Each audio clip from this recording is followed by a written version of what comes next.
ఇంకో విషయం చెబుతున్నా, అమ్మాయిలు హీరోయిన్లు ఈ బట్టలు పెడితే వేసుకొని పోతే మనమే దరిద్రం అనిపించాల్సి వస్తమ్మా.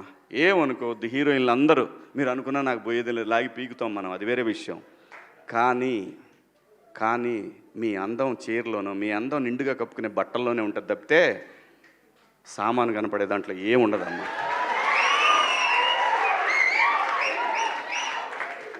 అవి వేసుకున్నంత మాత్రాన చాలామంది చూసినప్పుడు నవ్వుతూ అంటారు, కానీ దేద్రముండ ఎలాంటి బట్టలు ఎందుకు వేసుకుని కాస్త మంచి వేసుకోవచ్చుగా, బాగుంటావు కదా అనాలనిపిస్తుంది లోపల, అనలేము. అంటే మళ్ళీ స్త్రీ స్వాతంత్రం లేదా స్వేచ్ఛ లేదు. స్త్రీ అంటే ప్రకృతి, ఎంత అందంగా ఉంటే అంత గౌరవం పెరిగిద్ది. ఈ ప్రకృతి అద్భుతంగా ఉంటుంది.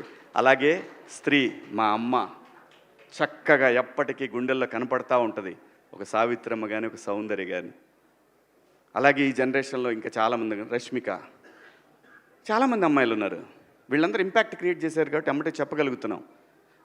గ్లామర్ అనేది ఒక దశ వరకే ఉండాలా, ఇంతవరకు ఉంటే పర్లా, అది ఇక్కడికి రాకూడదు.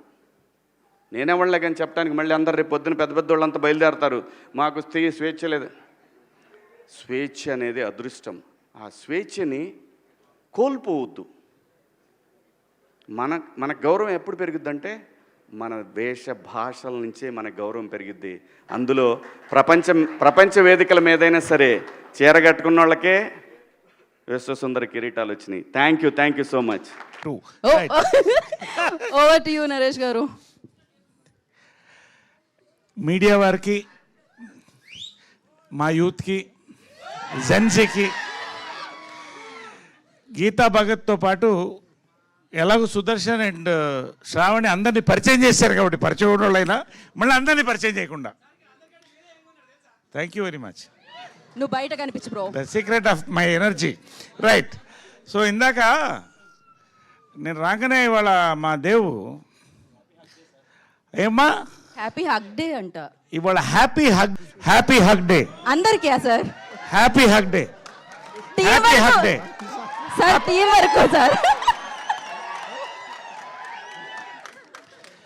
అమ్మా మిమ్మల్ని కూడా హగ్ చేద్దామని వచ్చాను. కాకపోతే మీరిద్దరు కూడా చీరలు కట్టుకొచ్చారు. కొన్ని సంఘటనల తర్వాత, ఒక ఘటన తర్వాత చాలా మట్టుకు స్టేజ్ మీద చీరలే కట్టుకుంటున్నారు. కాబట్టి భారతీయ సంస్కృతి ప్రకారం మగవాళ్ళు ఆడవాళ్ళు హగ్ చేయకూడదు. కాబట్టి మీరిద్దరు హగ్ చేసుకోండి అమ్మా. హ్యాపీ హగ్ డే చెప్పండి. ఇది ఇక్కడి నుంచి చైన్ హగ్ ఇద్దాం అనుకున్నాక అక్కడ గీతా భగత్ ఉంది. అమ్మా నీ డ్రెస్సును కూడా భారతీయ డ్రెస్ కిందే పరిగణిస్తాం కాబట్టి అక్కడ ఎండ్ అవ్వకూడదు. కాబట్టి భారతీయత నీలో కనిపిస్తుంది. ఖచ్చితంగా ఇవాళ హ్యాపీ హగ్ డే నీకు దూరం నుంచి చెప్తున్నానమ్మా. మీకు అయిపోయిందమ్మా.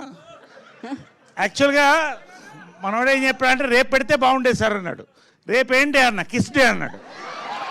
దుర్మార్గుడా. కాబట్టి ఇవాళ పెట్టడం మంచిదైంది. ఏదైనా కూడా అంటే ఓకే, ఒక రకంగా ఏంటంటే ఇవాళ మన సంస్కృతి ప్రకారం, సంస్కారం ప్రకారం ఈ సభను మొదలెట్టాను నేను. Correct sir. Okay, happy hug డేని గౌరవిస్తూనే ఎవరెవరిని హగ్ చేయాలో వాళ్ళెవరికి హగ్ చేశాను. రైట్. కాబట్టి పాయింట్లోకి వచ్చేద్దాం. ఇవాళ this is not a trailer day అన్నారు. Correct, this is the business day. మీకే థ్యాంక్స్ చెప్పాలండి.